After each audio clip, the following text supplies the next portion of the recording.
భగవంతుడిచ్చినటువంటి వ్యవస్థ బాగా పని చెయ్యాలి అన్న ఈ శరీరానికి కొంత వ్యాయామం ఉండాలి. ఎవరి వయస్సుని బట్టి వాళ్ళు దానికి తగిన వ్యాయామం చెయ్యాలి. దాని కొరకు అని సమయాన్ని నిర్దేశించుకోవాలి అన్న నిర్ణయంలో చిత్తశుద్ధి ఉండాలి తప్ప సమయం దొరకలేదు అన్న మాటకి అసలు అవకాశమే లేదు. అందము అన్న మాటకు అర్థం తాను శుభ్రంగా ఉండాలి, పరిసరాలు శుభ్రంగా ఉంచుకోవాలి. ఆ బాహ్య శౌచంతో పాటు ఆంతర శౌచం పెంచుకోవాలి. చదువుకి పక్కన సంస్కారం ఇచ్చేది, ఆంతర శౌచం ఇచ్చేది మంచి మంచి పుస్తకాలు, పెద్దలైనటువంటి వారు వ్రాసిన పుస్తకాలు చదవండి. పరిశుభ్రత అనేటటువంటిది కేవలం తన వరకు మాత్రమే సంబంధించినది కాదు. తాను పరిశుభ్రంగా ఉండడం, తన చుట్టూ ఉండేటటువంటి పరిసరాల్ని కూడా పరిశుభ్రంగా ఉంచడం అనేటటువంటిది అత్యంత అవసరమైనటువంటి విషయం. ఇంత చిన్న చిన్న విషయాలకి కూడా శాస్త్రంలో ప్రాధాన్యత ఉంటుందా అని కొంతమంది అనుకుంటారు. కానీ రామాయణ, భారత, భాగవతాది గ్రంథాల్ని పరిశీలనం చేస్తే పరిశుభ్రతకి ఎంత పెద్దపీట వేశారు అనేటటువంటి విషయం అర్థమవుతుంది. శౌచము అనేటటువంటి మాటతో బాహ్యమునందు శౌచము, ఆంతరమునందు శౌచము. పైన శుభ్రంగా ఉండి, పైకి అందంగా ఉండి, పైకి ఎన్నో అంగరాగములను అలదుకొని అనులేపనాలన్నింటినీ పూసుకొని లోపల మాత్రం పరమ భయంకరమైనటువంటి స్వభావంతో ఉండి లోకానికి ప్రమాదకరమైనటువంటి పోకడతోటి ఏ ఆలోచనలు లోపల ఉంటే అవతల వారికి కంటకప్రాయమవుతాడో అటువంటి దురాలోచనలతో లోపల ఉండడం ఎంత ప్రమాదకరమో శాస్త్రం మాట్లాడుతుంది. పైకి చూడడానికి రావణాసురుడు చాలా గంభీరమూర్తిగా కనపడతాడు. వాల్మీకి మహర్షి తెల్లవారుజామున నడిచి వెడుతున్నటువంటి రావణాసురుణ్ణి చూసి ఒక మాట అంటారు, సకల్ప వృక్ష ప్రతిమో వసంత యువమూర్తిమాన్ అంటారు. ఆయన లేచింది బ్రహ్మముహూర్తంలో నిద్రలేచాడు, అంటే తెల్లవారుజామున నిద్రలేచాడు. నిద్ర లేచినటువంటి వాడు స్నానం చేసి సంధ్యావందనం చెయ్యాలి. రోమకోపాల్లోంచి తేజస్సు కొడుతోంది, అంతటి తేజోమూర్తి. కానీ వెడుతున్నది సీతమ్మ దగ్గరకు వెడుతున్నాడు. ఎవరామె? మహాపతివ్రత, రామచంద్రమూర్తి యొక్క ఇల్లాలు. దేని కొరకు వెడుతున్నాడు? మనసు నిండా దురాలోచన. అటువంటి దురాలోచనతో సీతమ్మ తల్లి యొక్క దర్శనానికి వెడుతున్నాడు. ఇప్పుడు ఎంత తేజోమూర్తి అయితే ఎవరికి కావాలి? ఎంత రోమకోపములలోంచి తేజస్సు వస్తుంటే ఎవరికి కావాలి? ఎంత వేదం చదువుకున్నవాడైతే ఎవరికి కావాలి? ఆంతరమైనటువంటి శౌచం లేదు. లేనటువంటి వాణ్ణి మహర్షి దేంతో పోల్చారంటే సకల్ప వృక్ష ప్రతిమో వసంత యువమూర్తిమాన్ శ్మశాన చైత్య ప్రతిమో భూషితోపి భయంకర. అద్భుతమైనటువంటి చలవరాతి మందిరం కట్టించాడు ఒక ఆయన. హాయిగా వెళ్ళి 100 మంది విశ్రాంతి తీసుకోవచ్చు, చల్లగా ఉంటుంది. అసలు ఎండాకాలం అవనివ్వండి, ఇంకో కాలం ఇవ్వనివ్వండి, అందులోకి వెళ్ళి కూర్చుంటే చాలు బడలిక తీరిపోతుంది. అంత గొప్ప చలువరాతి భవనం.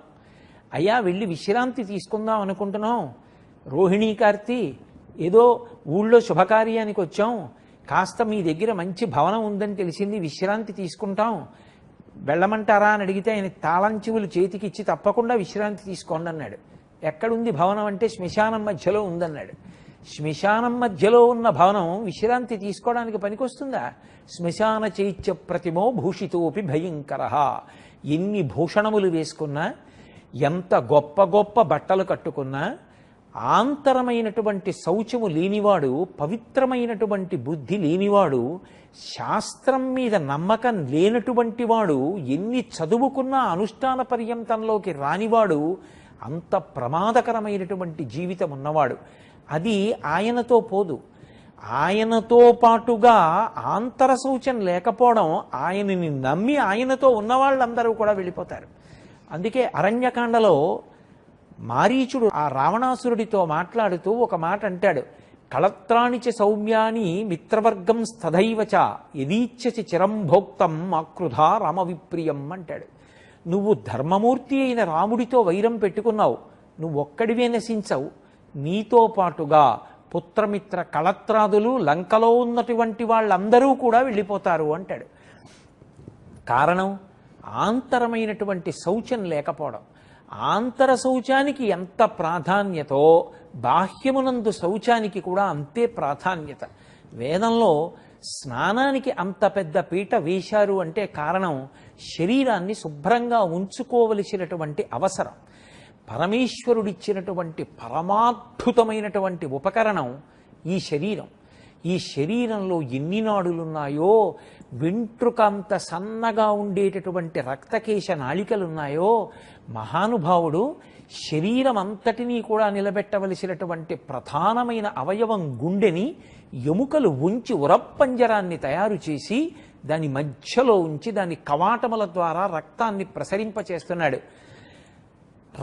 ఈ నాలుక మీద రసాంకురముల నుంచి రుచి తెలుసుకునేటటువంటి శక్తి పెట్టాడు. అలాగే ఈ కన్ను అత్యంత మృదువైనటువంటి ఇంద్రియం. ఇటువంటి ఇంద్రియానికి దెబ్బ తగులుతుందేమోనని నిరంతరం రక్షణ కల్పించడానికి రెప్పనుంచాడు. ఇంత గట్టి పెంకు పెట్టి ఆ పెంకు లోపల మెదడు ఉంచాడు. మళ్ళీ పెంకు మీద జుత్తు పెరిగేటట్టు చేసి మెదడుకి దెబ్బ తగలకుండా కాపాడాడు.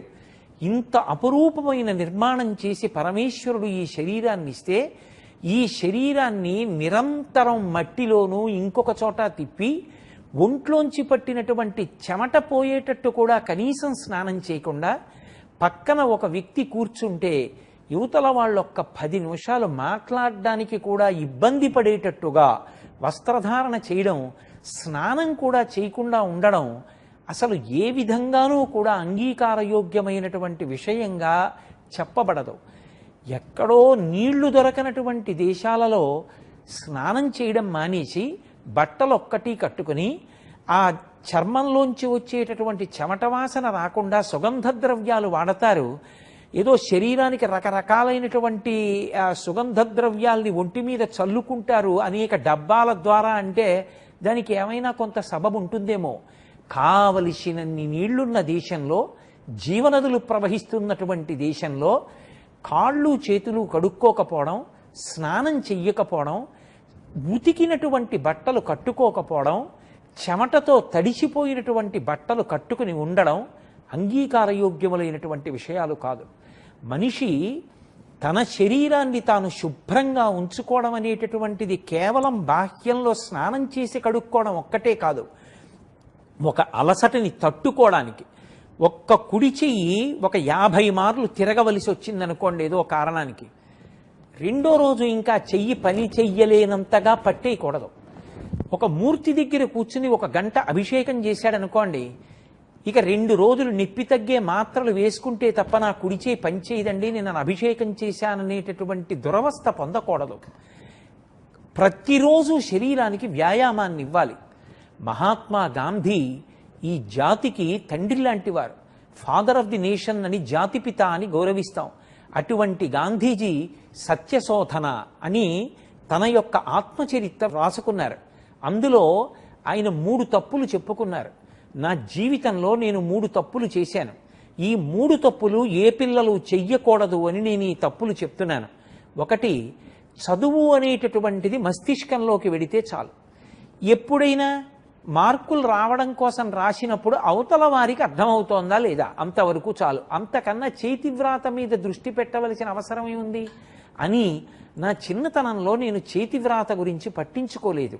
కానీ దక్షిణాఫ్రికా వెళ్ళాక అక్కడ ప్రజలకు ఒక అలవాటు ఉంది. నువ్వు ఎంత రాశావన్న దానితో సంబంధం లేదు, ఎంత అందంగా ఎంత చక్కగా వ్రాస్తావన్న దానితో పట్టింపు.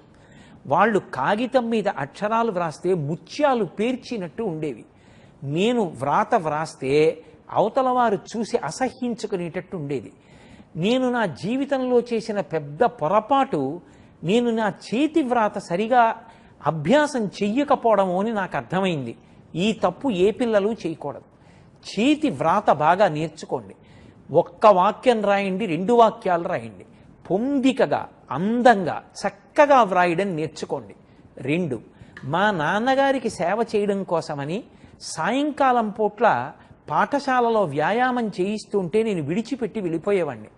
తర్వాతి కాలంలో నా శరీరం రోగగ్రస్తమైనప్పుడు నాకు అర్థమైంది, శరీరానికి వ్యాయామం ఇవ్వకపోవడం, వ్యాయామం చెయ్యకపోవడం ఎంతటి కష్టాన్ని తీసుకొస్తుందో నాకు అర్థమైంది. శరీరానికి రోగనిరోధక శక్తి కావాలన్నా, భగవంతుడిచ్చినటువంటి వ్యవస్థ బాగా పని చెయ్యాలి అన్నా ఈ శరీరానికి కొంత వ్యాయామం ఉండాలి. ఎవరి వయస్సుని బట్టి వాళ్ళు దానికి తగిన వ్యాయామం చెయ్యాలి. దాని కొరకు అని సమయాన్ని నిర్దేశించుకోవాలి అన్న నిర్ణయంలో చిత్తశుద్ధి ఉండాలి తప్ప సమయం దొరకలేదు అన్న మాటకి అసలు అవకాశమే లేదు. మీరు ఎప్పుడైనా ఋషి జీవనం గురించి చదవండి. ఋషులు తెల్లవారుజామున నిద్రలేస్తారు. నిద్రలేచిన తర్వాత ప్రాతస్మరామి అంటూ భగవంతుణ్ణి ఉద్దేశించి స్తోత్రం చేసి కాలకృత్యములను తీర్చుకున్న తర్వాత కొంతసేపు ప్రాణాయామం చేసి యోగ విద్యాభ్యాసం చేస్తారు. ఆ యోగ విద్యాభ్యాసం చేస్తే తప్ప వాళ్ళు ఇతరమైనటువంటి కార్యక్రమంలోకి వెళ్ళరు. ఋషులైనా సరే, అంత జ్ఞాన సముపార్జన చేసిన వాళ్ళైనా సరే, భగవంతుడిచ్చినటువంటి ఈ శరీరం తనంత తాను పడిపోయే పర్యంతము కూడా అది చక్కగా పనిచేయడానికి కావలసినటువంటి వ్యాయామాన్ని అందించేవాళ్ళు. ఆఖరికి ఒక 6 నెలలు ఊరు విడిచిపెట్టి వెళ్ళిపోతుంటే ఎవరికైనా తాళం చెవులు ఇచ్చి, అయ్యా ఒక్కసారి వచ్చి మీరు అప్పుడప్పుడు కారు స్టార్ట్ చేయండి అంటారు, లేకపోతే బ్యాటరీ డౌన్ అయిపోతుందని. అప్పుడప్పుడు నా మోటార్ సైకిల్ స్టార్ట్ చేస్తుండండి అంటారు. లేకపోతే కొన్ని వస్తువులు పని చేయకుండా పోతాయేమోనని అవసరం ఉన్నా లేకపోయినా వాటిని కొంచెం సేపు పని చేయిస్తూ ఉండండి అంటారు. అటువంటిది మరి అసలు ఏ పరమేశ్వరుడిచ్చిన అపురూపమైన వస్తువు ఉందో దానితోటే ఇన్ని విషయాల్ని సాధించవలసి ఉంటుందో అటువంటి ఈ శరీరం పట్ల జాగ్రత్త లేకపోతే, దీనికి వ్యాయామం ఇవ్వకపోతే ఆ తరువాత ఎంత ఇబ్బంది పడవలసి ఉంటుంది. మనం ఋషిప్రోక్తమైన వాంగ్మయాన్ని చూస్తే శరీరం మీద భ్రాంతి పోగొట్టుకునేటట్టుగా ఆంతర సాధన ఎంత అవసరమో తనంత తాను పడిపోయే పర్యంతము శరీరాన్ని పోషించడం కూడా అంతే అవసరం. మనం ఋషిప్రోక్తమైన వాంగ్మయాన్ని చూస్తే శరీరం మీద భ్రాంతి పోగొట్టుకునేటట్టుగా ఆంతర సాధన ఎంత అవసరమో తనంత తాను పడిపోయే పర్యంతము శరీరాన్ని పోషించడం కూడా అంతే అవసరం. దానికి అటువంటి సాత్వికమైన బలవర్ధకమైన ఆహారం ఇవ్వాలి. అలాగే శరీరాన్ని వ్యాయామంతో ఎప్పుడూ కూడా అది తట్టుకుని నిలబడి ఏదైనా పని చేయడానికి సిద్ధంగా ఉంచాలి. ఇవాళ కంప్యూటర్ల దగ్గర ఉండేటటువంటి మౌస్ని అదే పనిగా పట్టుకుని చూస్తూ దాన్ని ఒకే రకంగా కదుపుతున్న కారణం చేత స్పాండిలైటిస్ అనబడేటటువంటి వ్యాధితో బాధపడుతున్న వాళ్ళ సంఖ్య పెరిగిపోయిందండి అని, దానికి కారణం వ్యాయామం లేకపోవడమేనని నాకు వైద్యమిత్రుడు ఒకరు నాతో అన్నారు. అలాగే మీరు చూడండి, ప్రతి వాళ్ళకి చిన్న వయస్సు నుంచే అనేక రకములైనటువంటి రుగ్మతలు, ప్రత్యేకించి మధుమేహం అనేటటువంటి వ్యాధి దేని వలన వస్తుంది అన్న దాని మీద మీరు ఆయుర్వేదంలో ఉండేటటువంటి వ్యాఖ్యానం చూస్తే మధుమేహం దేని వల్ల వస్తుంది అంటే శరీరానికి తగినంత వ్యాయామం లేకపోవడం వల్ల వస్తుంది. ప్రతిరోజు నియమబద్ధమైనటువంటి వ్యాయామం చేసి ఆహారం మీద అదుపు ఉండి నాలుక కోసం తినడం కాకుండా లోపల కడుపు ఉందని, కడుపులో జీర్ణ వ్యవస్థ ఉందని, ఇది ఎంత అందించాలో అందే అందించాలి తప్ప ఇది నిండిపోయింది ముర్రో ఇంకా దీంట్లో వెయ్యొద్దని త్రేణుపుల రూపంలో శరీరం కడుపు చెప్తున్నా కూడా నాలుక మీద రుచి కోసమని విపరీతంగా పదార్థాన్ని అందించేటటువంటి లౌల్యం అలవాటైపోతే ఇక శరీరమునందు ఆరోగ్యం నిలబడదు. భగవంతుడు ఒక అందమైన నిర్మాణ ప్రక్రియతో ఇచ్చినటువంటి శరీరం అనేకమైనటువంటి రుగ్మతలకి కారణమైపోతుంది. కాలమునందు ఒక వ్యవస్థీకృతమైనటువంటి ప్రణాళికాబద్ధమైనటువంటి స్థితి లేకపోవడం, రేపు నేను ఈ కార్యక్రమాలు చేయడానికి ఎన్ని గంటలకి లేవవలసి ఉంటుంది, ఎన్ని గంటల నుంచి ఎన్ని గంటల వరకు ఏ పని చేయవలసి ఉంటుంది, ఆ పని చేస్తాననుకోవడం, ఏవో అక్కర్లేని మాటలు మాట్లాడుతూ ఉండిపోవడం, ఇంకక్కడి నుంచి ఉద్రేకపడ్డం, దానివల్ల రక్తపోటు రావడం, చారుడు ఔషధాలు వేసుకోవడం, ఇవి పరమేశ్వరుడు బ్రతకమన్న తీరు కాదు. మనం శాస్త్రాలు పరిశీలిస్తే శరీరాన్ని కూడా అంత జాగ్రత్తగానూ చూసుకోవలసి ఉంటుంది. మహాత్మా గాంధీ గారు, నేను నా జీవితంలో చాలా చిన్నబుచ్చుకున్నది, నేను చాలా సిగ్గుపడిన విషయము అని ఒక విషయం రాసుకున్నారు. ఆయన దక్షిణాఫ్రికాలో ఉన్నటువంటి రోజుల్లో భారతీయులు ఉండేటటువంటి ఇంటికి ఎవరైనా ఇతర దేశస్థులు రావాలి అంటే చాలా సిగ్గుపడేవారట. చాలా కినుక వహించి వెళ్ళడమా వద్దా అని 1కి 10 మార్లు ఆలోచించి తప్పనిసరి పరిస్థితి అయితే మాత్రమే వెళ్ళేవారట. ఎందుకు ఇలా జరుగుతోంది అని ఒకప్పుడు గాంధీ గారు దాని గురించి మిత్రులతో విచారణ చేస్తే, భారతీయుల యొక్క గృహాలు పరిసరాలు శుభ్రంగా ఉంచుకోరు. వాడికి ఇంట్లో చెత్త ఏది ఉంటుందో అది వీధిలోకి వెళ్ళిపోతే చాలు, వాళ్ళ ఇల్లు శుభ్రంగా ఉంటే చాలు. వీధి వాళ్ళది కాదు, అది వేరొకరిది. వీధిని శుభ్రం చేయవలసిన బాధ్యత పురపాలక సంఘం వారిది, ఇంటిని శుభ్రంగా ఉంచుకోవలసిన బాధ్యత మనది కాదుగా. ఇంట్లో ఉన్నవాళ్ళు సుఖంగా ఉండడం వీధి సుఖం మీదే ఆధారపడింది. వీధిలో వెయ్యకూడని చెత్తంతా వేస్తే పెరిగిపోయినటువంటి దోమలు ఇంట్లోకే వస్తాయి, ఇంట్లో వాళ్ళని కరుస్తాయి, ఇంట్లో దుర్వాసన బయలుదేరుతుంది. మురుగుడు కాలువలు ఎవరో తీస్తారు అని చెప్పి మనం అన్నీ పట్టుకెళ్ళి అందులో వేస్తే నిలబడిపోయినటువంటి మురుగుడు కాలువలలోంచి వచ్చినటువంటి దుర్గంధం ఇంట్లోకి ప్రవేశిస్తే ఇంట్లో వాళ్ళ ఆరోగ్యంతో ఎలా ఉంటారు? అంటువ్యాధులు ప్రబలిపోకుండా ఎలా ఉంటాయి? అన్నీ ప్రభుత్వ కర్తవ్యమే అనుకుంటే ప్రజలు ఎలా సంతోషంగా ఉంటారు? మనం ఎప్పుడు ఏ కాలమునందు ఏ ఒక్క పని చెయ్యవలసి ఉంటుందో ఆ ఒక్క పనిని మనం చెయ్యగలిగితే చాలు. ఈ మాట నేను ఎవరిని ఉద్దేశించి అంటున్నది కాదు. చాలామంది తల్లిదండ్రులు ఎక్కువ బాధపడేది దేని విషయంలో అంటే, పిల్లలు వేసుకునేటటువంటి మేజోళ్ల విషయంలో. సాక్స్ పిల్లలు వేసుకుని బూట్లు ఎంత కంగారుగానో విప్పుతారు పాఠశాల నుంచి వచ్చి. ఇప్పుడు ప్రతి పాఠశాలకి ప్రతి కళాశాలలో చదువుకుంటున్న పిల్లలకి అదొక ప్రధానమైన విషయం. కాళ్ళకి బూట్లు వేసుకుని తీరాలి, బూటు వేసుకోవడానికి సాక్స్ వేసుకోవాలి. వాడు ఇంటికి వస్తాడు, ఒక కాల్ని ఒక కాలుతో తొక్కి బూటు వదిలేస్తాడు, సాక్స్తో శుభ్రంగా తిరిగేస్తాడు, పరిగెడతాడు. సాక్స్ శుభ్రంగా ఉంటారంటారు. నిక్కరు వేసుకున్న పిల్లల సాక్స్ ఎలా ఉన్నాయో తెలిసిపోతుంటాయి. ఆ సాక్స్ ఉతకడానికి అమ్మల గోడలు జారిపోతుంటాయి. అన్నీ అమ్మ ఉతకక్కర్లేదు, ఒక్కసారి మన సాక్స్ మనం ఉతుక్కుంటే సాక్స్ నీట్గా ఉంచడానికి అమ్మ ఎంత కష్టపడుతోందో అర్థమవుతుంది.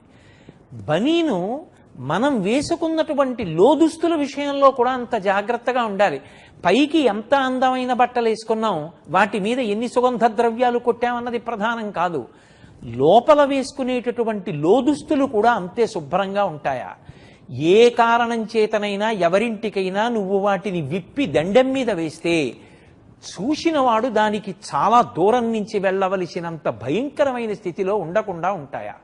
పైకి కట్టుకున్న బట్టలు ఎంత శుభ్రంగా ఉంటాయో లోపల ఉండవలసిన బట్టలు కూడా అంతే శుభ్రంగా ఉండాలి. అసలు యథార్థానికి పిల్లలు కేవలము చదువొక్కటే కాదు, అమ్మ పడుతున్న కష్టం, నాన్నగారు పడుతున్న కష్టం తెలియాలి అంటే తమ బట్టలు తాము ఉతుక్కోవడం, కనీసంలో కనీసం తాము వేసుకునే మేజోళ్ల వంటివి తాము శుభ్రం చేసుకోవడం, వాళ్ళు వేసుకునే షూ వాళ్ళు పాలిష్ చేసుకోవడం, బయట నుంచి రాగానే శుభ్రంగా కాళ్ళు చేతులు కడుక్కోవడం. పూర్వం ఎవరైనా ఇంటికి వస్తున్నారు అంటే వీధిలో బిందెతో నీళ్లు పెట్టేవారు. అన్నిటికన్నా గొప్ప ధర్మాలుగా చెప్పబడినటువంటి దాంట్లో ఒకటి, తండ్రి వీధిలోంచి ఇంట్లోకి వస్తుంటే కొడుకు బిందెతో చెంబుతో నీళ్లు పట్టుకెళ్ళి నాన్నగారి కాళ్ళు కడిగేవాడు.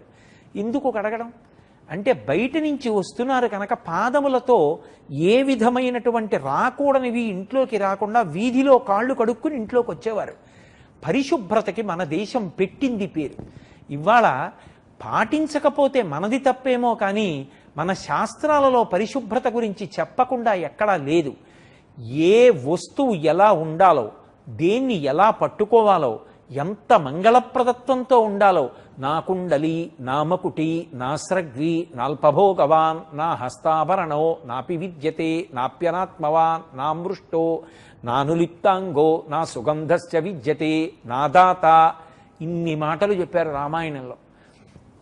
చక్కగా స్నానం చేసి పురుషుడు కూడా మెడలో పూలదండ వేసుకొని తలపాగా చుట్టుకుని అంత రమ్యంగా వచ్చినటువంటి వాళ్ళకి కడుపు నిండా అతిథికి అన్నం పెట్టి తాను కడుపు నిండా అన్నం తిని అసంతృప్తి అన్న మాట లేకుండా తనకి ఉన్నదానితో తృప్తిగా, భారతదేశం అంటే మిగిలిన దేశాల వాళ్ళందరూ 2 చేతులెత్తి నమస్కరించగలిగినంత గౌరవంగా అటువంటి భూషణ విశేషాలతో స్త్రీలు కానీ పురుషులు కానీ అటువంటి మంగళప్రదమైనటువంటి ఆభరణాలు ధరించి చక్కటి కేశ సంస్కారం చేసుకుని అంత అందంగా ఉండేవారు. పార్వతీదేవి గురించి మాట్లాడుతూ కూడా శంకర భగవత్పాదులు సౌందర్యలహరి చెప్తూ దునోతుద్భాంతం నస్తులిత దళితేందీవరవనం ఘన స్నిగ్ధ లక్షణం చికురనికురంబం తవ శివే అంటారు.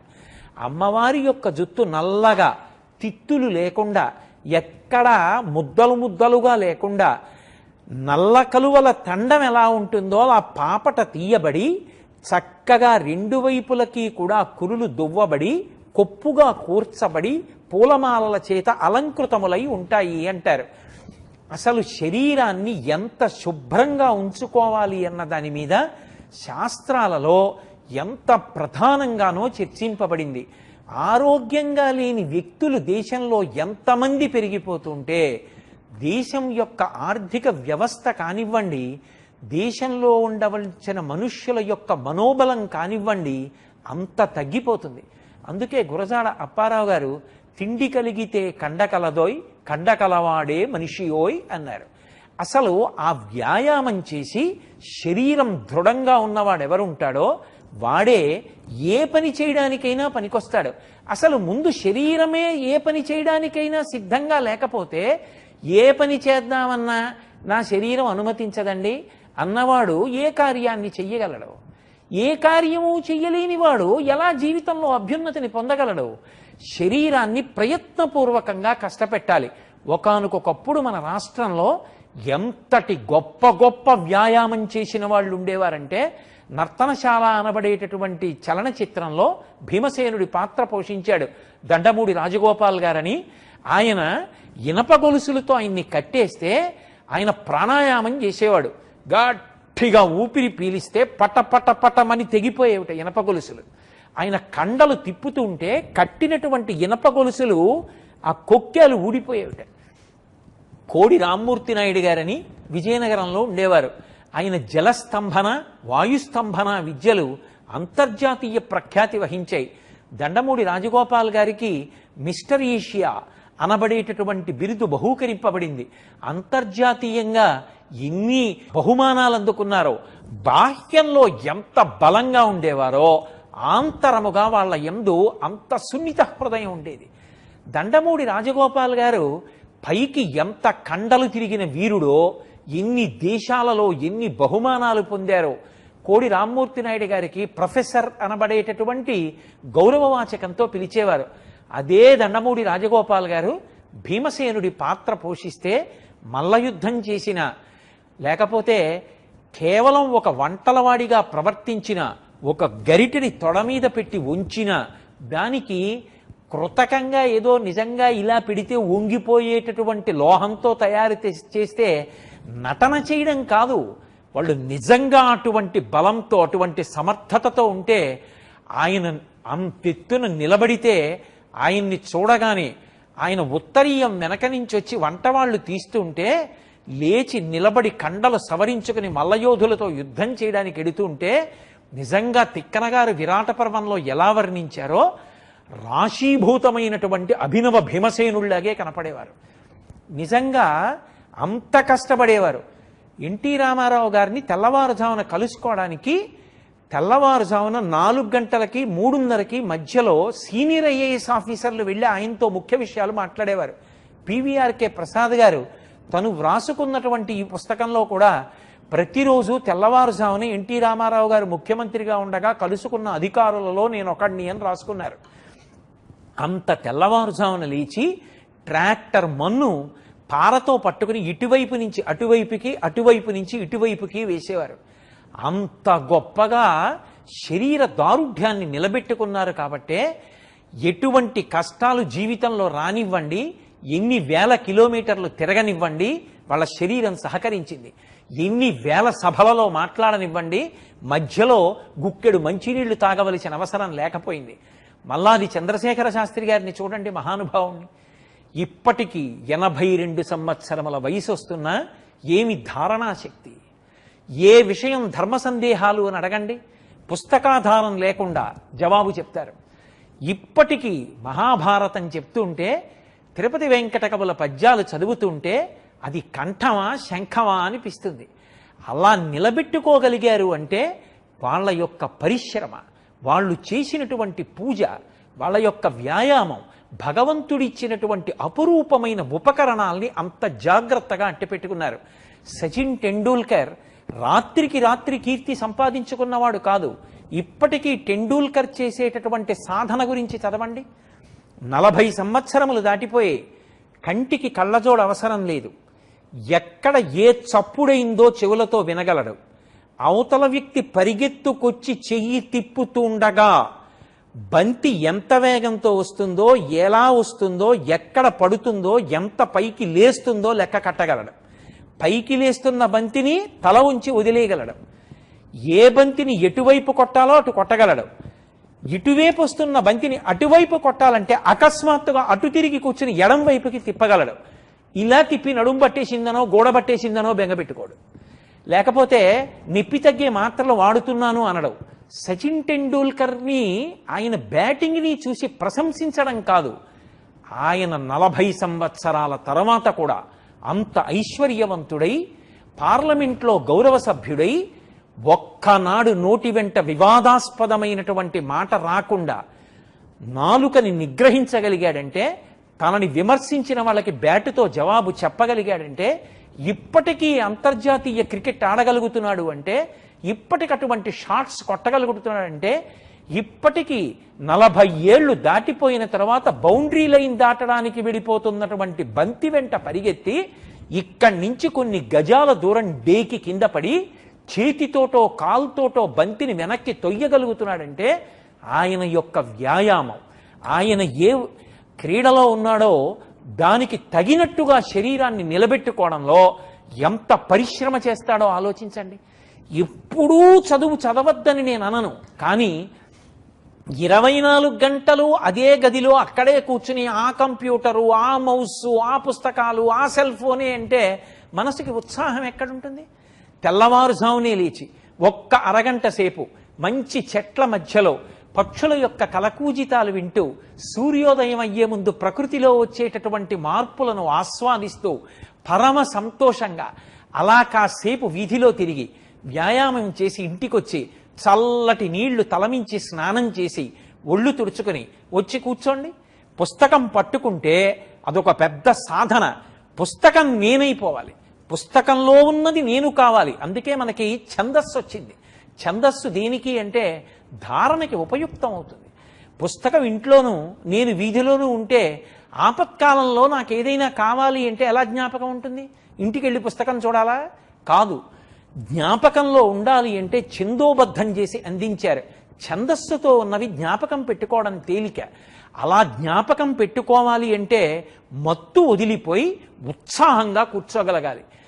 నాకు బాగా జ్ఞాపకం, మా చిన్నతనంలో కుర్చీలో కూర్చుంటే ఏం వృద్ధుడి ఏమిట్రా అని దెబ్బలాడేవారు. చాప వేసుకుని వీపు గోడ కాంచకుండా ఈ 2 కాళ్ళు ఇలా మడిచిపెట్టి అలాగే కూర్చుని వెన్నుపాము నిటారుగా పెట్టి పుస్తకాన్ని పట్టుకుని చదువుకోవాలి. పుస్తకాన్ని తీసి ఎప్పుడైనా నేల మీద పెట్టినా బోర్లా పెట్టినా వెంటనే దెబ్బలాడేవారు. ఏమిరా, పుస్తకం వల్ల చదువుకుని వృద్ధిలోకి రావలసిన వాడివి దాన్నే నేల మీద పెడుతున్నావు, ఎలా వృద్ధిలోకి వస్తావు?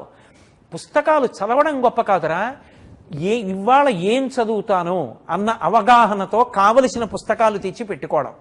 ఓ పుస్తకం పెట్టుకోవడం, మళ్ళీ లేవడం, మళ్ళీ తెస్తూ ఉండడం, మళ్ళీ కూర్చోవడం, మళ్ళీ లేస్తూ ఉండడం, మళ్ళీ పుస్తకాలు వెతుకుతూ ఉండడం.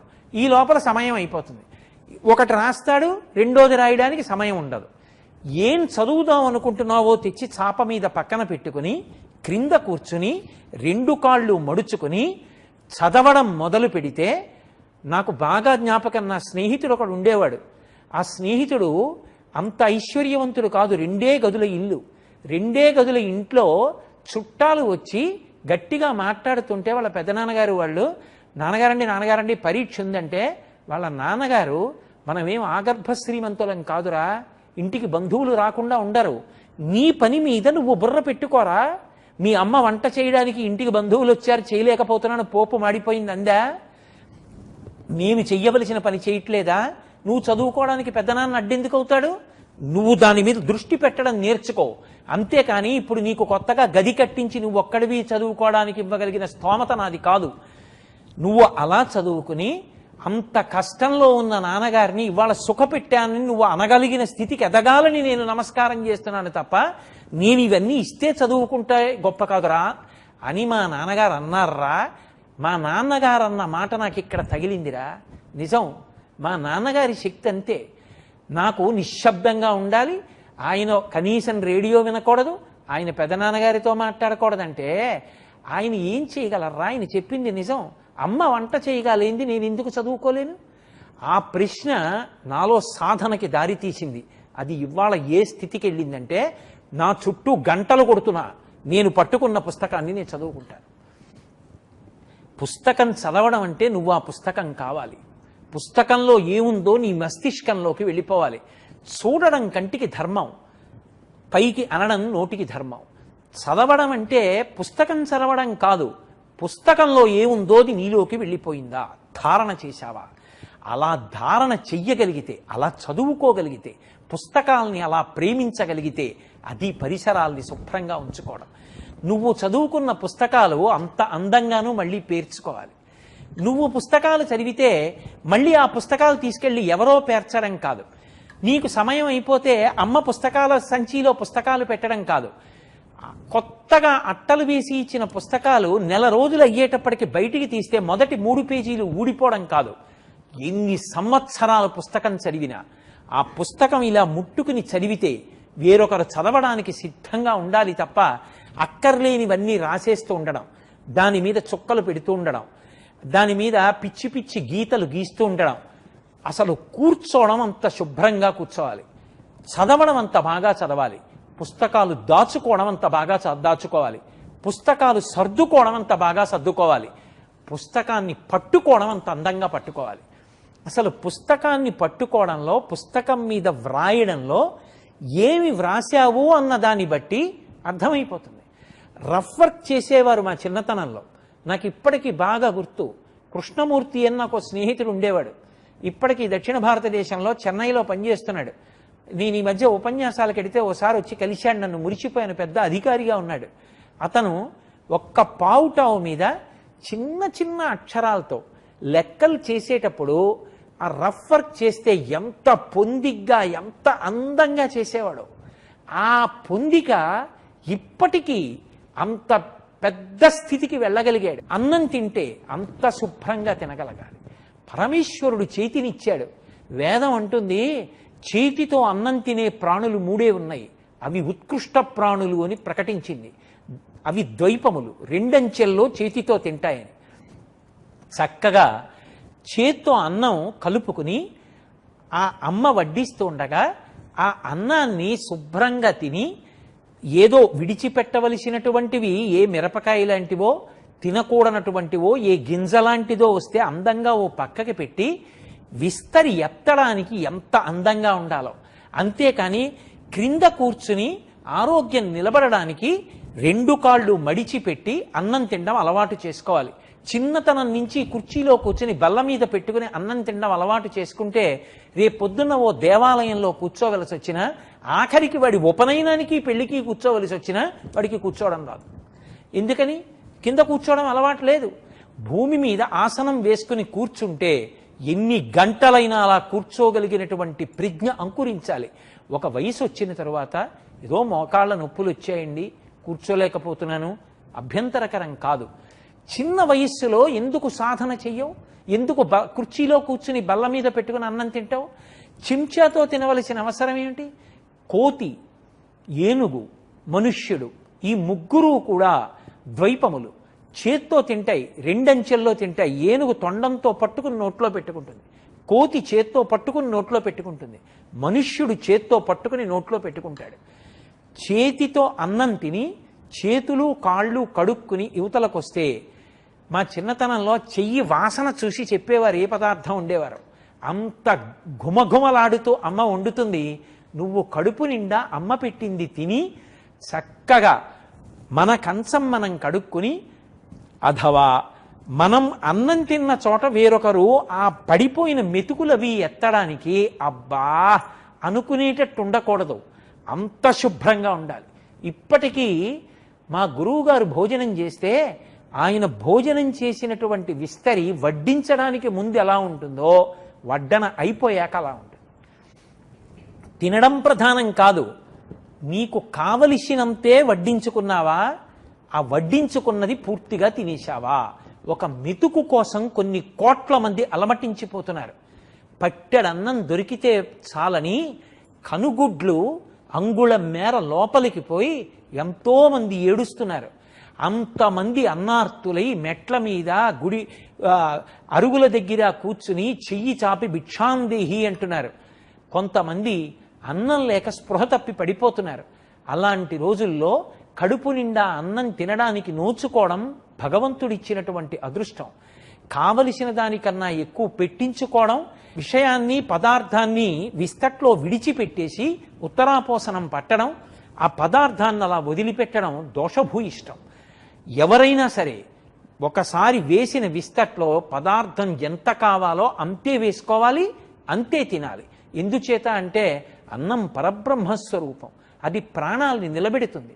అలా ప్రాణాల్ని నిలబెట్టేటటువంటి అన్నాన్ని దుర్వినియోగం చెయ్యకూడదు. కాబట్టి ఆ పరిశుభ్రత అనేటటువంటిది మనిషికి ప్రతి విషయంలోనూ అవసరం. తాను శుభ్రంగా ఉండాలి, తన పరిసరాలు శుభ్రంగా ఉండాలి. స్నానం చేస్తే అంత అందంగా ఉండాలి. ఒకడు పూజ చేస్తే ఆ తర్వాత పూజ సామాను అంతా ఎత్తడానికి ఇంకోళ్ళు అక్కర్లేదు. తను పూజ చేయడానికి ముందు ఎలా ఉందో పూజ చేసుకున్నాక అలా ఉండాలి.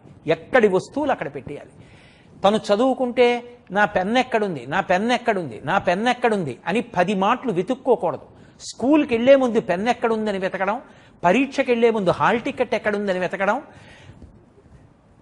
స్కూల్కి బయలుదేరే ముందు నా సాక్స్ ఎక్కడున్నాయని వెతకడం, నా యూనిఫామ్ ఎక్కడుండిపోయిందని వెతకడం, అయ్యో నా యూనిఫాము మర్చిపోయాను, ఇంకొకటి లేదు, 2 జతలు వాన్లో తడిసిపోయాయి, ఇప్పుడు స్కూల్కి వెళ్ళడానికి యూనిఫామ్ లేదు కాబట్టి నాన్నగారండి మీరు వచ్చి కొంచెం చెప్పండి అని నాన్నగారిని అడగడం జీవితంలో మంచి విషయాలు కావు. అసలు నువ్వు వేసుకోవలసినటువంటి బట్టల దగ్గర నుంచి ప్రణాళిక ఎప్పుడూ సిద్ధంగా ఉండాలి. చక్కగా బట్టలు విప్పితే ఒక హ్యాంగర్కి బట్టలు పెట్టుకుని శుభ్రంగా పెట్టుకోవడం అనేటటువంటిది అలవాటు చేసుకోవాలి. అంతేకాని ఇంటికి వచ్చిన దగ్గర నుంచి సాక్స్ తీసి బూట్లో పెట్టి, విప్పి అక్కడ పారేసిన నిక్కర తీసి మడత పెట్టి ఇంకో చోట పెట్టి, నువ్వు విప్పి పారేసినటువంటి బనీన్ అలా ఉండి, ఏళ్లు గడిచిపోయినా కొత్త బనీన్లు కొనుక్కోకుండా చెమట ముద్దలు నల్లటి బనీన్లు లోపల వేసుకుని పైకి ఎంత అందమైన బట్టలు వేసుకుంటే సౌఖ్యంగా ఉంటుంది. చెమట పట్టిన బట్టల్ని విప్పడం, జాడించడం, వారేసుకోవడం పరమేశ్వరుడి దయవల్ల మనకి నీటికి లోటు లేదు. అటువంటి పరిశుభ్రత అనేటటువంటిది అలవాటు చేసుకోకపోతే, ఎవరి యొక్క ఇంటికి పరిసర ప్రాంతాల్ని వాళ్ళు శుభ్రంగా ఉంచుకోవడం అలవాటు చేసుకోకపోతే, ఎవరి పరిసరాల్లో ఉన్న దేవాలయాన్ని వాళ్ళు పరిశుభ్రంగా ఉంచుకోవడం అలవాటు చేసుకోకపోతే, ఎప్పుడూ నేను వాడుకుంటాను, నా వెనక ఎవడో వచ్చి ఏదో చేస్తూ ఉండాలి, ఇది అలవాటైపోతే అది జీవితంలో క్షేమకరమైన విషయం కాదు. ఎంత గొప్పవాడైనా కావచ్చు, కానీ వ్యక్తిగత విషయాల దగ్గరికి వచ్చేటప్పటికీ ముచ్చటగా ఉండదు, ఇష్టపడరు. అసలు అందము అన్న మాటకి పర్యాయపదం ఏది అంటే పరిశుభ్రత. ఇలా వచ్చి భోజనం చేస్తే ఆ భోజనం చేసిన పదార్థాలన్నీ గోళ్లల్లోకి వెళ్ళిపోవడం. ఇంత పసుపు పట్టుకుని పూజ చేస్తే అమ్మవారి దగ్గర గోళ్ల నిండా పసుపు, పెరిగిపోయిన ఇంతంత గోళ్ళు, ఆ గోళ్ళు కత్తిరించుకోకపోవడం. భగవంతుడు వాటి వల్ల ఇబ్బందులు వస్తాయని గమనించే వాటిని కత్తిరించినా బాధపడకుండా ఏర్పాటు చేశాడు. అంతంత గోళ్లు పెంచితే అందులోకి సూక్ష్మాంగ జీవులు ప్రవేశించి అన్నం తింటున్నప్పుడు అన్నంతో కలిసి కడుపులోకి వెళ్ళి అనేక రకములైనటువంటి రుగ్మతలు వస్తాయి. ఎప్పుడు ఎంతంత గోళ్లు కత్తిరించేసుకోవాలో అంత గోళ్లు కత్తిరించుకోవాలి. ఏదో దీక్షలో ఉన్నవాళ్ళు, యోగంలో ఉన్నవాళ్ళు, తపస్సులో ఉన్నవాళ్ళు, వాళ్ళ గోళ్లు పెరిగాయంటే అర్థం ఉంది. చదువుకునేటటువంటి పిల్లల గోళ్లు అంతంత పెరిగి ఎందుకు ఉండాలి? అసలు ఎవరి గోళ్లు వాళ్ళు శుభ్రంగా తీసుకోవాలి. ఎప్పుడు చూసినా అది అందము అన్న మాటకు అర్థం. అందంగా ఉన్నారు అంటే దాని అర్థం కంటికి నదరగా కనపడడం కాదు. అందము అన్న మాటకి నిర్వచనం ఏముంటుంది? నేను అందంగా ఉన్నాను అని ఎవరి పట్ల అంటానో వాళ్ళు పక్క వాళ్ళకి అందంగా అనిపించకపోవచ్చు. మీకు ఏం నచ్చారండి అనొచ్చు. చాలా తెల్లగా ఉన్నారు కదండి అని నేనంటే పాలిపోయినట్టున్నాడండి అని ఆయన అనొచ్చు. అందం అన్న మాటకు అర్థం ఎక్కడుంది? కానీ శుభ్రత మాత్రం అందం. పరిశుభ్రంగా ఉండడమే నిజమైనటువంటి అందం. కట్టుకున్న బట్ట ఉతికిన బట్ట కట్టుకుని ఉండాలి. ఒకప్పుడు గాంధీ మహాత్ముడి దగ్గరికి 2 గుండీలు ఊడిపోయి గుండెలు కనబడుతూ చొక్కా వేసుకుని వచ్చాడు ఒక వ్యక్తి. అతను అనుకున్నాడు చాలా పేదవాడని చెప్పి గాంధీ గారు అతన్ని చూసి ఆదరిస్తారనుకున్నారు. గాంధీ గారు తలెత్తిలా చూసి, నిర్లక్ష్యానికి నిలువెత్తు ప్రతీకవి, 2 గుండీలు కుట్టుకోవడం చేత కాదా అని అడిగారు. పరిశుభ్రతకి అంత పెద్దపీట. భారత రాష్ట్రపతి చేసినటువంటి బాబు రాజేంద్ర ప్రసాద్ గారు గాంధీ గారి ఆశ్రమంలో కుష్ఠరోగుల యొక్క మరుగుదొడ్లు తుడిచేవారు. అహంకార పరిత్యాగానికి, వేరొకరి సేవ చేయడానికి, తమంత తాము చేసుకోలేని వాళ్ళకి సేవ చేశారు తప్ప పరమేశ్వరుడు మనకి శక్తినిచ్చి ఉండగా చదువుకోవడం ఎంత అవసరమో నిత్య జీవితంలో మన వస్తువుల్ని అంత శుభ్రంగా ఉంచుకోవడం, మనం కూడా అంత పరిశుభ్రంగా ఉండడం, దానివల్ల ఆరోగ్యంగా ఉండడం అంత అవసరం. అంతేకాని చెప్పులు చూస్తే సగం తెగిపోయి, అవి చూస్తే దాని నిండా మట్టి కొట్టుకుపోయి, తొక్కేటటువంటి సైకిల్ చూస్తే ఇలా తొక్కుతుంటే దాంట్లోంచి గడగడగడగడ శబ్దం వస్తూ అన్నీ ఊడిపోయి బ్రేకు పట్టకుండా, ఏ వస్తువు వాడితే ఆ వస్తువే. పెన్ను ముట్టుకుంటే క్యాప్ ఉండదు, క్యాప్ ఉంటే పెన్ను ఉండదు, సంచి కొంటే చిరుగులు కన్నాలు పడిపోతుంది. ఆ పెన్ను తీయాలంటే మూటలో చేయి పెట్టి గబగబా ఇలా ఇలా ఇలా తడిమి లాగేయడంలో పుస్తకాలన్నీ సర్వనాశనం అయిపోతాయి. పుస్తకం ఒక్కదానికి అట్టుండదు. చేతితో దస్తూరి వ్రాస్తే చదవడానికి అర్థం కాదు. పుస్తకం పట్టుకుంటే టేబుల్ కుర్చీ ఉండాలి. ఎలా అభ్యున్నతి కారకాలు అవుతాయి? చక్కగా తెల్లవారకట్ట లేవగలగాలి, వ్యాయామం చెయ్యాలి, శరీర దారుఢ్యాన్ని నిలబెట్టుకోవాలి. ఎప్పుడో ఒకప్పుడు శరీరానికి దారుఢ్యం తగ్గిపోయి 50 ఏళ్ళు దాటిపోయిన తరువాత శక్తి తగ్గిపోవడం అనేటటువంటిది సహజంగా ప్రారంభం అవుతుంది. తనంత తాను శరీరం రోగగ్రస్తం కాకుండా పడిపోకుండా ఎలా ఉంటుంది? దానికి ఎవరు నింద చేయరు. అసలు అలా నింద చేయడం పరమ దోషం కూడా. కానీ మన చేతిలో ఉన్నంత వరకు పరిసరాల్ని, ఇంటిని శుభ్రంగా ఉంచుకోవడం అనేటటువంటిది అంత అవసరం. మీరు రామాయణం చదవండి. రామచంద్రమూర్తి సీతమ్మని పిలిచి తన అంతఃపురంలో ఏ ఏ వస్తువులు ఉన్నాయో, ఎక్కడెక్కడున్నాయో చెప్పి, మనం అరణ్యవాసానికి వెడుతున్నాం కాబట్టి ఇవన్నీ గురుపుత్రులకు దానం చేసేయండి బ్రాహ్మణులకు అంటాడు. శరీరాన్ని శుభ్రంగా ఉంచుకోవడం దగ్గర నుంచి ప్రతి చిన్న విషయంలో ఆ పరాకు లేనివాడు వృద్ధిలోకి రాలేడు. అందుకే మనం మన వరకు పరిశుభ్రంగా ఉన్నామా అన్నదానితో సరిపోదు. కూర్చునే కుర్చీ శుభ్రంగా ఉండాలి, మనం వాడే బల్ల శుభ్రంగా ఉండాలి, వేసుకునే చాప అలా ఉండాలి, ఇంట్లో పేర్చుకున్న బొమ్మలంత అందంగా ఉండాలి, యజమాని విప్పిన బట్టలు హ్యాంగర్కు ఉండాలి, దండెం మీద ఆరేసిన ఉండాలి, మాసిపోయిన బట్టలు గుమ్మిలో ఉండాలి. ఏ వస్తువు ఎక్కడ ఉండాలో అక్కడ ఉండడమే ఇంట్లో ఉన్న వ్యక్తుల యొక్క అందం. అన్నీ ఆ ఇంట్లో ఇల్లాలే చెయ్యాలంటే యజమాని కాఫీ తాగి అక్కడే కింద పెట్టేస్తాడు, లేదా అక్కడ పెట్టేస్తాడు. కాఫీ తాగినటువంటి గ్లాసు వెంటనే పట్టుకెళ్ళి నీళ్లు పోసి చెయ్యి పెట్టి కడిగేయండి, వాసన పోతుంది. అదే కాఫీ గ్లాస్ ఒక్క పావు గంట ఉంచి పట్టుకెళ్ళి నీళ్ల కింద పెట్టండి, అది వాసన పోదు. మనం కాఫీ తాగిన గ్లాసు మనం కడుక్కోవాలి. గ్లాసు మంచినీళ్లు తాగితే తులిచి అక్కడ పెట్టాలి. మనం మంచినీళ్లు తాగేసిన గ్లాసు అడుగంట నీళ్లన్నీ తాగేసి ఆ ఎంగిలి గ్లాసు అక్కడ బోర్లించి వెళ్ళిపోతే నీకు గురువుతో సమానం. తండ్రి జన్మనిచ్చినవాడు, మహానుభావుడు. ఆయన ఆ ఎంగిలి గ్లాసు బిందెలో ముంచి ఆయన తాగుతాడు తెలియక. తండ్రి అన్న మాటకు గౌరవం ఇవ్వడానికి అర్థం నువ్వు తాగిన గ్లాసు నువ్వు కడుక్కుని బోర్లించడం.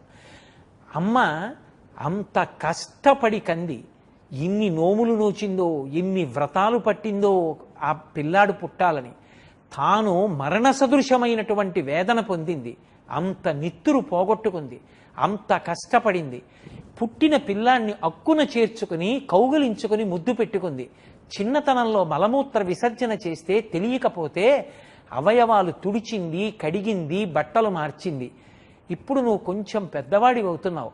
ఎప్పుడో ఉద్యోగం చేసి అమ్మని సుఖపెట్టడం కాదు, నువ్వు తాగినటువంటి మంచినీళ్ల గ్లాసు కడిగి నువ్వు బోర్లించగలిగితే, నీ పుస్తకాలు నువ్వు శుభ్రంగా సర్దుకోగలిగితే, నీ పుస్తకాలు నువ్వు తీసుకోగలిగితే, నువ్వు చదువుకోవడానికి వేసుకున్న చాప నువ్వు ఎత్తి ఎక్కడ పెట్టాలో అక్కడ ఒక మూల పెట్టేయగలిగితే, నీ పెన్ను కోసం అమ్మ పెన్ను ఎక్కడ పెట్టేశాను అని అడగకుండా ఉండగలిగితే, నీ హాల్ టికెట్ నువ్వు దాచుకోగలిగితే, నీ పుస్తకాలు పెట్టుకున్నటువంటి కబ్బోర్డ్ దగ్గరికి వచ్చి ఇలా తలుపులు విప్పి చూస్తే అంత అందంగా ఉండగలిగితే, మంచి మంచి విషయాలు నువ్వు ప్రతిరోజు చదువుకున్నవి వ్రాసుకున్నవి పెట్టుకోగలిగితే, ఇంట్లో ఉన్నటువంటి న్యూస్ పేపర్ల అమరికని బట్టి ఇంట్లో పిల్లల క్రమశిక్షణ చెప్పచ్చు.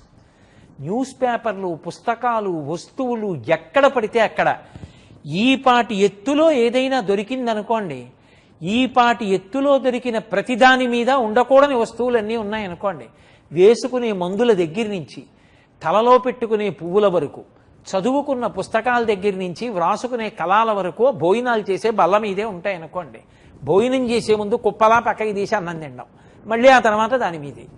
ఏమి ఇంట్లో ఉన్న వ్యక్తులు ఎన్ని రకాల బట్టలు కట్టుకుంటే ఉపయోగం ఉంటుంది? అందము అన్న మాటకు అర్థం తాను శుభ్రంగా ఉండాలి, పరిసరాలు శుభ్రంగా ఉంచుకోవాలి. ఆ బాహ్య శౌచంతో పాటు ఆంతర శౌచం పెంచుకోవాలి. చదువుకి పక్కన సంస్కారం ఇచ్చేది, ఆంతర శౌచం ఇచ్చేది మంచి మంచి పుస్తకాలు. పెద్దలైనటువంటి వారు వ్రాసిన పుస్తకాలు చదవండి. మహాత్మా గాంధీ గారు జాతిపిత.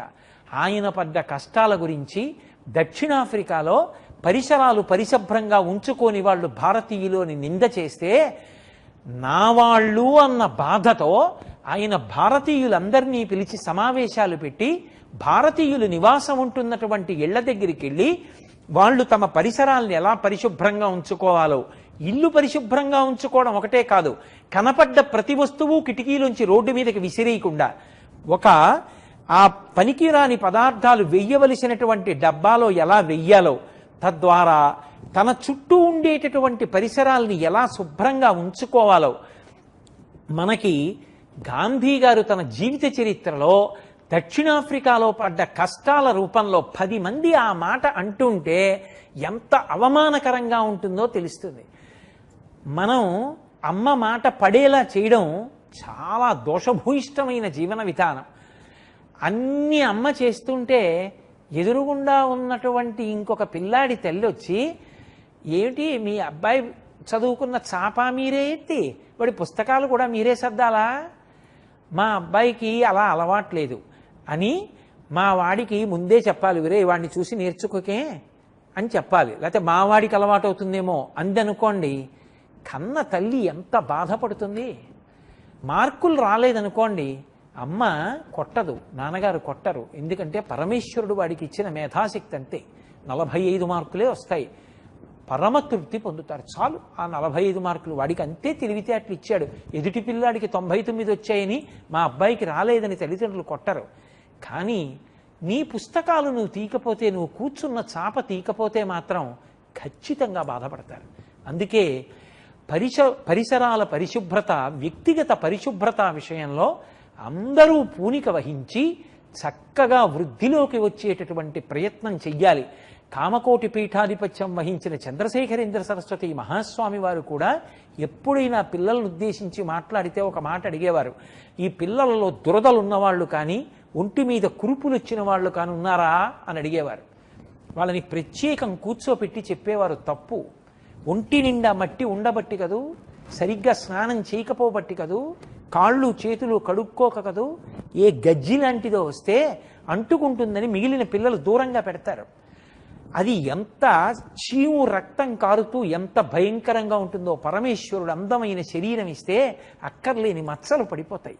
అందుకే ఆంతర బాహ్య శౌచానికి, ఆరోగ్యానికి శాస్త్రాలలో ఎంత ప్రాధాన్యత ఇచ్చారో, పెద్దలైన వాళ్ళు అసలు తమ ఆత్మచరిత్రలు ఎందుకు రాశారో, ఎంత చక్కగా వాళ్ళ జీవితాలు ఉంటాయో ఇప్పటికీ పెద్దలైన వారు ఇంటికొస్తే ఎంత అందంగా ప్రవర్తిస్తారో, వాళ్ళ బూటు వాళ్ళు విప్పి, వాళ్ళ సాక్స్ వాళ్ళు అందులో పెట్టి, ఇంట్లోకి వచ్చి బట్టలు విప్పి హ్యాంగర్కి పెట్టి తగిలించి లోపలికెళ్ళి కాళ్ళు చేతులు కడుక్కుని ఉతికిన చలవ బట్టలు కట్టుకుని చక్కగా వచ్చి కూర్చుని మాట్లాడుతుంటే ఏ అవయవం చూడండి పరిశుభ్రంగా ఉంటుంది.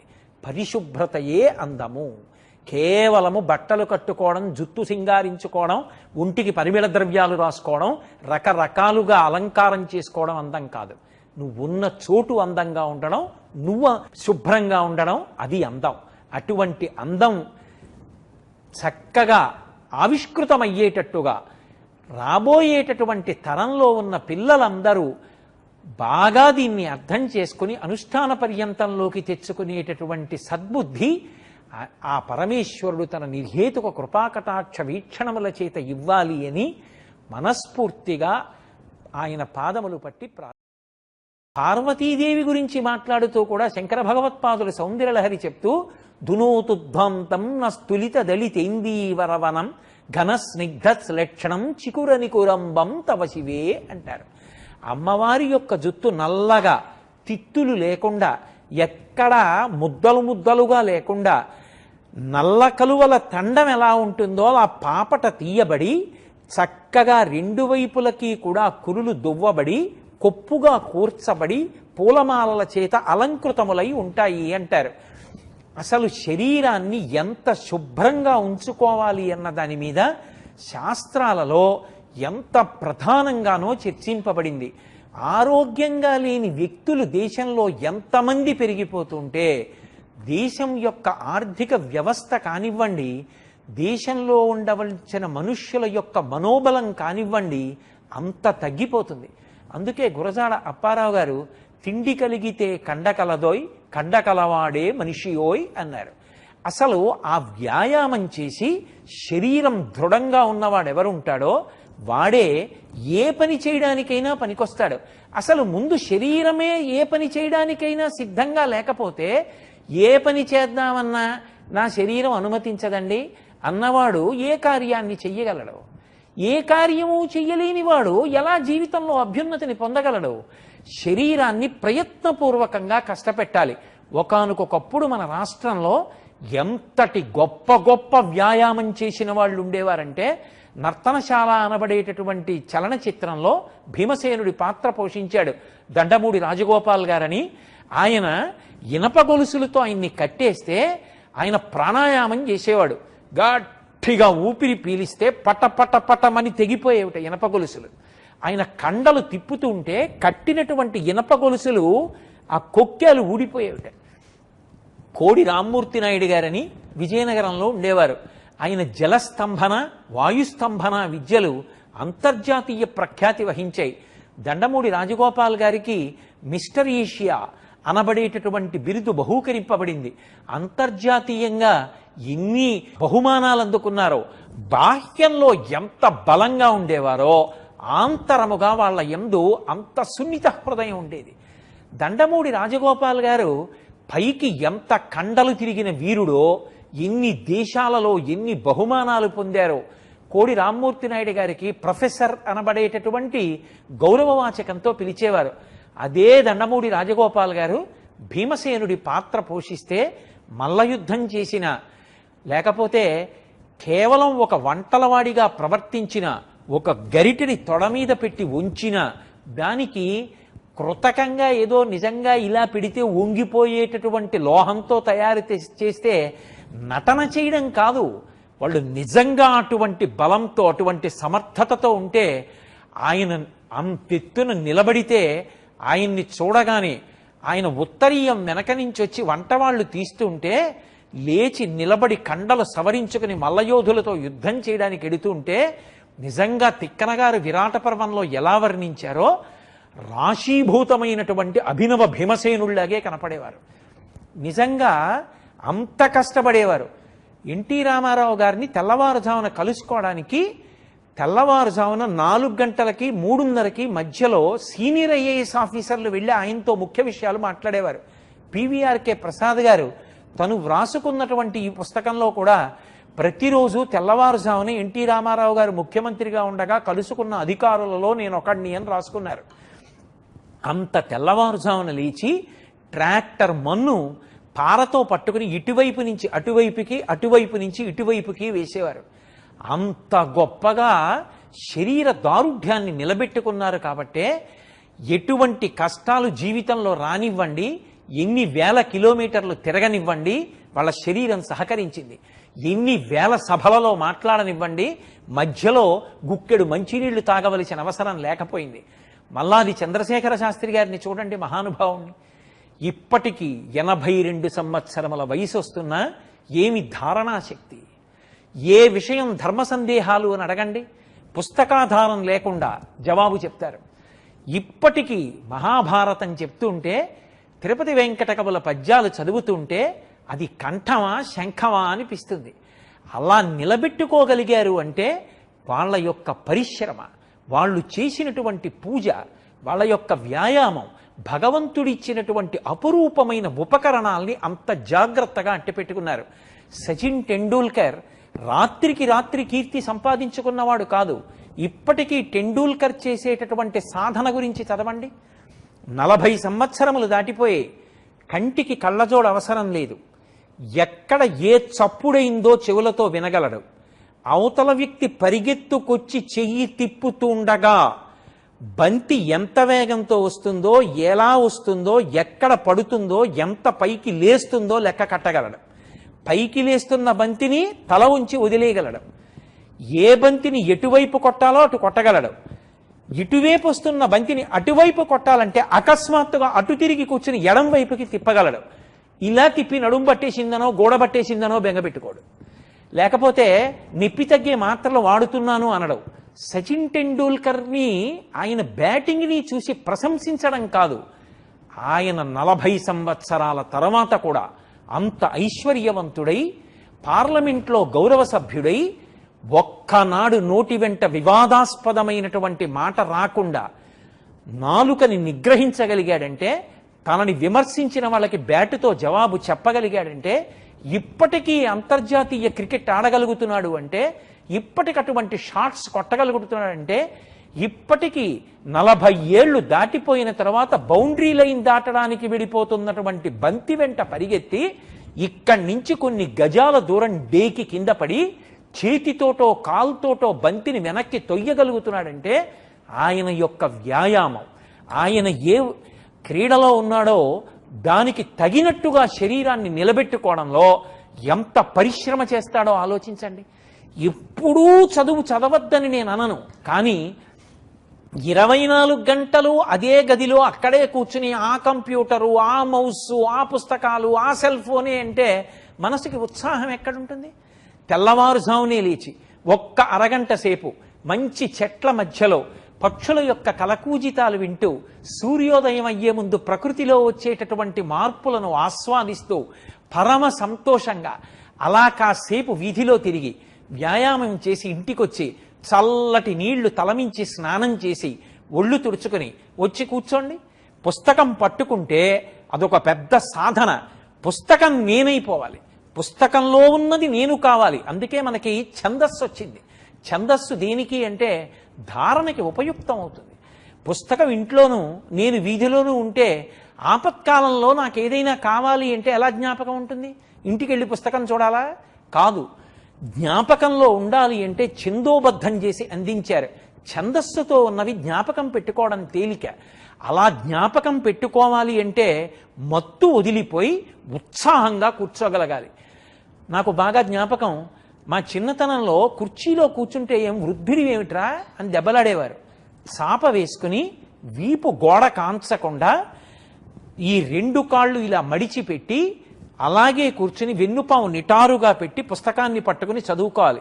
పుస్తకాన్ని తీసి ఎప్పుడైనా నేల మీద పెట్టినా, బోర్లా పెట్టినా వెంటనే దెబ్బలాడేవారు.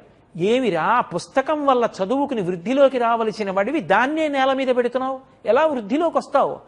పుస్తకాలు చదవడం గొప్ప కాదురా, ఇవాళ ఏం చదువుతాను అన్న అవగాహనతో కావలసిన పుస్తకాలు తెచ్చి పెట్టుకోవడం.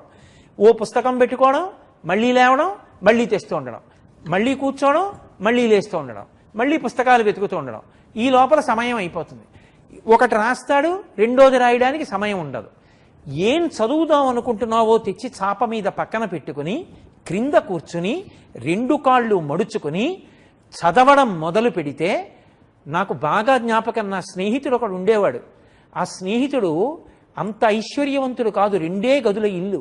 2 గదుల ఇంట్లో చుట్టాలు వచ్చి గట్టిగా మాట్లాడుతుంటే వాళ్ళ పెద్దనాన్నగారు వాళ్ళు, నాన్నగారండి పరీక్ష ఉందంటే, వాళ్ళ నాన్నగారు, మనమేం ఆగర్భ శ్రీమంతులం కాదురా, ఇంటికి బంధువులు రాకుండా ఉండరు, నీ పని మీద నువ్వు బుర్ర పెట్టుకోరా, మీ అమ్మ వంట చేయడానికి ఇంటికి బంధువులు వచ్చారు, చేయలేకపోతున్నాను, పోపు మాడిపోయింది అందా, నేను చెయ్యవలసిన పని చేయట్లేదా, నువ్వు చదువుకోవడానికి పెద్దనాన్న అడ్డెందుకు అవుతాడు, నువ్వు దాని మీద దృష్టి పెట్టడం నేర్చుకో, అంతేకాని ఇప్పుడు నీకు కొత్తగా గది కట్టించి నువ్వు ఒక్కడివి చదువుకోవడానికి ఇవ్వగలిగిన స్తోమత నాది కాదు.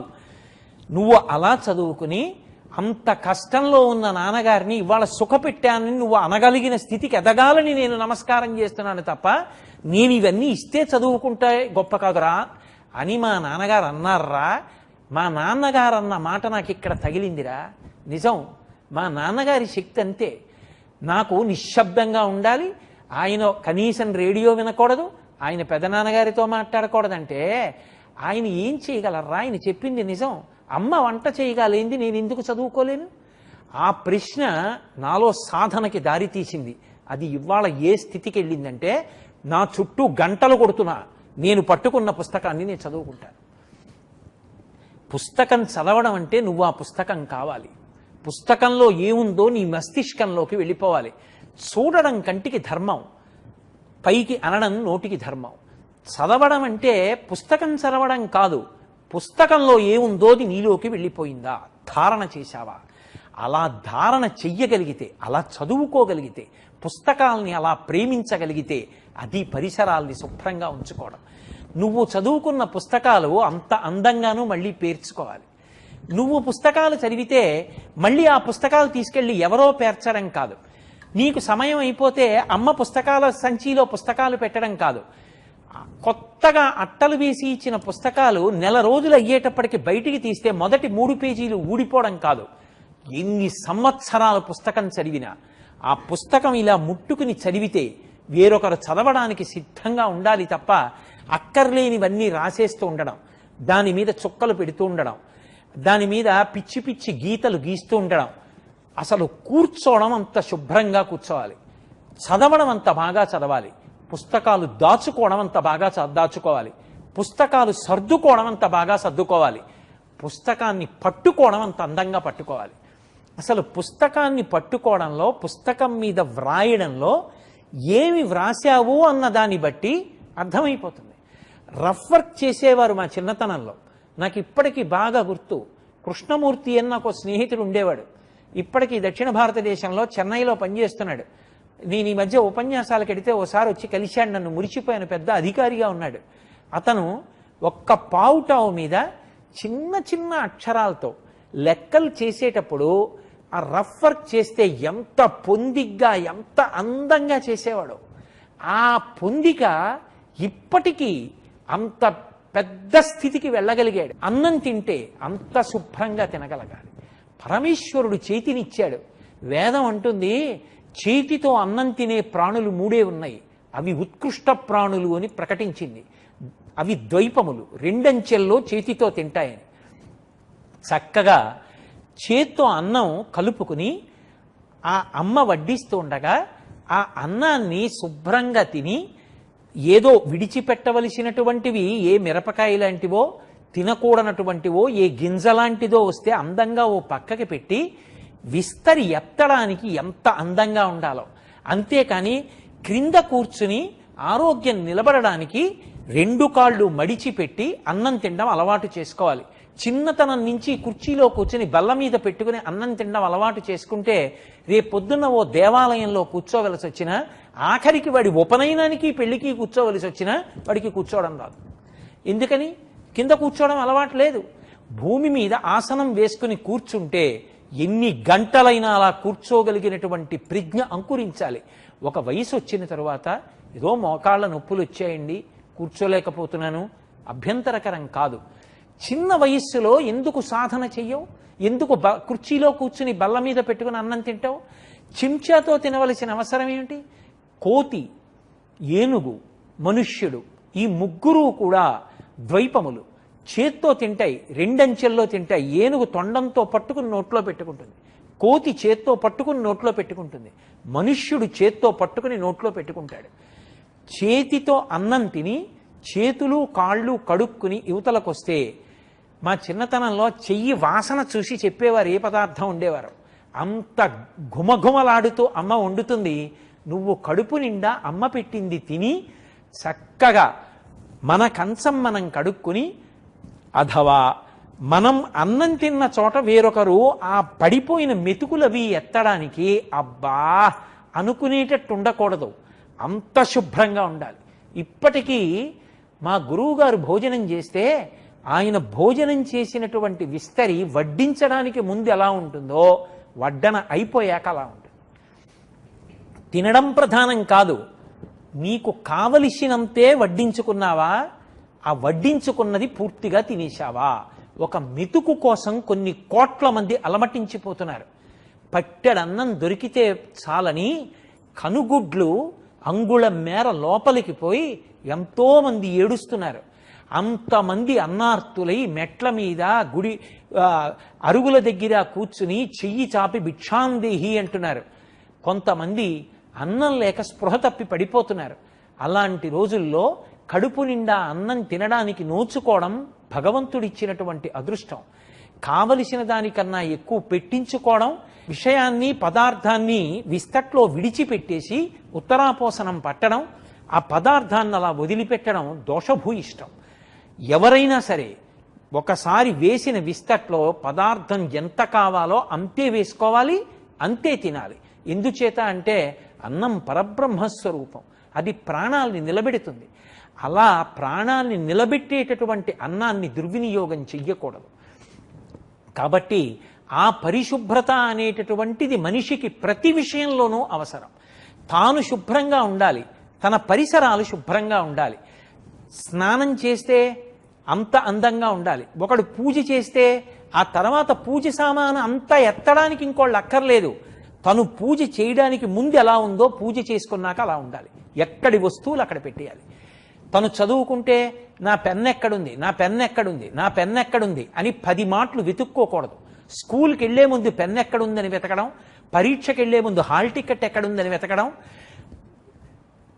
స్కూల్కి బయలుదేరే ముందు నా సాక్స్ ఎక్కడున్నాయని వెతకడం, నా యూనిఫామ్ ఎక్కడుండిపోయిందని వెతకడం, అయ్యో నా యూనిఫాము మర్చిపోయాను, ఇంకొకటి లేదు, 2 జతలు వాన్లో తడిసిపోయాయి, ఇప్పుడు స్కూల్కి వెళ్ళడానికి యూనిఫామ్ లేదు కాబట్టి నాన్నగారండి మీరు వచ్చి కొంచెం చెప్పండి అని నాన్నగారిని అడగడం జీవితంలో మంచి విషయాలు కావు. అసలు నువ్వు వేసుకోవలసినటువంటి బట్టల దగ్గర నుంచి ప్రణాళిక ఎప్పుడూ సిద్ధంగా ఉండాలి. చక్కగా బట్టలు విప్పితే ఒక హ్యాంగర్కి బట్టలు పెట్టుకుని శుభ్రంగా పెట్టుకోవడం అనేటటువంటిది అలవాటు చేసుకోవాలి. అంతేకాని ఇంటికి వచ్చిన దగ్గర నుంచి సాక్స్ తీసి బూట్లో పెట్టి, విప్పి అక్కడ పారేసిన నిక్కర తీసి మడత పెట్టి ఇంకో చోట పెట్టి, నువ్వు విప్పి పారేసినటువంటి బనీన్ అలా ఉండి, ఏళ్లు గడిచిపోయినా కొత్త బనీన్లు కొనుక్కోకుండా చెమట ముద్దలు నల్లటి బనీన్లు లోపల వేసుకుని పైకి ఎంత అందమైన బట్టలు వేసుకుంటే సౌఖ్యంగా ఉంటుంది. చెమట పట్టిన బట్టల్ని విప్పడం, జాడించడం, వారేసుకోవడం పరమేశ్వరుడి దయవల్ల మనకి నీటికి లోటు లేదు. అటువంటి పరిశుభ్రత అనేటటువంటిది అలవాటు చేసుకోకపోతే, ఎవరి యొక్క ఇంటికి పరిసర ప్రాంతాల్ని వాళ్ళు శుభ్రంగా ఉంచుకోవడం అలవాటు చేసుకోకపోతే, ఎవరి పరిసరాల్లో ఉన్న దేవాలయాన్ని వాళ్ళు పరిశుభ్రంగా ఉంచుకోవడం అలవాటు చేసుకోకపోతే, ఎప్పుడూ నేను వాడుకుంటాను, నా వెనక ఎవడో వచ్చి ఏదో చేస్తూ ఉండాలి, ఇది అలవాటైపోతే అది జీవితంలో క్షేమకరమైన విషయం కాదు. ఎంత గొప్పవాడైనా కావచ్చు, కానీ వ్యక్తిగత విషయాల దగ్గరికి వచ్చేటప్పటికీ ముచ్చటగా ఉండదు, ఇష్టపడరు. అసలు అందము అన్న మాటకి పర్యాయపదం ఏది అంటే పరిశుభ్రత. ఇలా వచ్చి భోజనం చేస్తే ఆ భోజనం చేసిన పదార్థాలన్నీ గోళ్లల్లోకి వెళ్ళిపోవడం. ఇంత పసుపు పట్టుకుని పూజ చేస్తే అమ్మవారి దగ్గర గోళ్ల నిండా పసుపు, పెరిగిపోయిన ఇంతంత గోళ్ళు, ఆ గోళ్ళు కత్తిరించుకోకపోవడం. భగవంతుడు వాటి వల్ల ఇబ్బందులు వస్తాయని గమనించే వాటిని కత్తిరించినా బాధపడకుండా ఏర్పాటు చేశాడు. అంతంత గోళ్లు పెంచితే అందులోకి సూక్ష్మాంగ జీవులు ప్రవేశించి అన్నం తింటున్నప్పుడు అన్నంతో కలిసి కడుపులోకి వెళ్ళి అనేక రకములైనటువంటి రుగ్మతలు వస్తాయి. ఎప్పుడు ఎంతంత గోళ్లు కత్తిరించేసుకోవాలో అంత గోళ్లు కత్తిరించుకోవాలి. ఏదో దీక్షలో ఉన్నవాళ్ళు, యోగంలో ఉన్నవాళ్ళు, తపస్సులో ఉన్నవాళ్ళు వాళ్ళ గోళ్లు పెరిగాయంటే అర్థం ఉంది. చదువుకునేటటువంటి పిల్లల గోళ్లు అంతంత పెరిగి ఎందుకు ఉండాలి? అసలు ఎవరి గోళ్లు వాళ్ళు శుభ్రంగా తీసుకోవాలి. ఎప్పుడు చూసినా అది అందము అన్న మాటకు అర్థం. అందంగా ఉన్నారు అంటే దాని అర్థం కంటికి నదరగా కనపడడం కాదు. అందము అన్న మాటకి నిర్వచనం ఏముంటుంది? నేను అందంగా ఉన్నాను అని ఎవరి పట్ల అంటానో వాళ్ళు పక్క వాళ్ళకి అందంగా అనిపించకపోవచ్చు. మీకు ఏం నచ్చారండి అనొచ్చు. చాలా తెల్లగా ఉన్నారు కదండి అని నేనంటే పాలిపోయినట్టున్నాడండి అని ఆయన అనొచ్చు. అందం అన్న మాటకు అర్థం ఎక్కడుంది? కానీ శుభ్రత మాత్రం అందం. పరిశుభ్రంగా ఉండడమే నిజమైనటువంటి అందం. కట్టుకున్న బట్ట ఉతికిన బట్ట కట్టుకుని ఉండాలి. ఒకప్పుడు గాంధీ మహాత్ముడి దగ్గరికి 2 గుండీలు ఊడిపోయి గుండెలు కనబడుతూ చొక్కా వేసుకుని వచ్చాడు ఒక వ్యక్తి. అతను అనుకున్నాడు చాలా పేదవాడని చెప్పి గాంధీ గారు అతన్ని చూసి ఆదరిస్తారనుకున్నారు. గాంధీ గారు తలెత్తిలా చూసి, నిర్లక్ష్యానికి నిలువెత్తు ప్రతీకవి, 2 గుండీలు కుట్టుకోవడం చేత కాదా అని అడిగారు. పరిశుభ్రతకి అంత పెద్దపీట. భారత రాష్ట్రపతి చేసినటువంటి బాబు రాజేంద్ర ప్రసాద్ గారు గాంధీ గారి ఆశ్రమంలో కుష్ఠరోగుల యొక్క మరుగుదొడ్లు తుడిచేవారు. అహంకార పరిత్యాగానికి, వేరొకరి సేవ చేయడానికి, తమంత తాము చేసుకోలేని వాళ్ళకి సేవ చేశారు తప్ప పరమేశ్వరుడు మనకి శక్తినిచ్చి ఉండగా చదువుకోవడం ఎంత అవసరమో నిత్య జీవితంలో మన వస్తువుల్ని అంత శుభ్రంగా ఉంచుకోవడం, మనం కూడా అంత పరిశుభ్రంగా ఉండడం, దానివల్ల ఆరోగ్యంగా ఉండడం అంత అవసరం.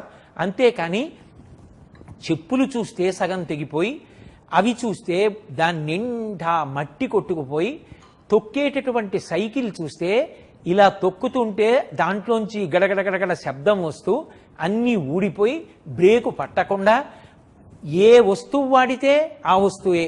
పెన్ను ముట్టుకుంటే క్యాప్ ఉండదు, క్యాప్ ఉంటే పెన్ను ఉండదు, సంచి కొంటే చిరుగులు కన్నాలు పడిపోతుంది.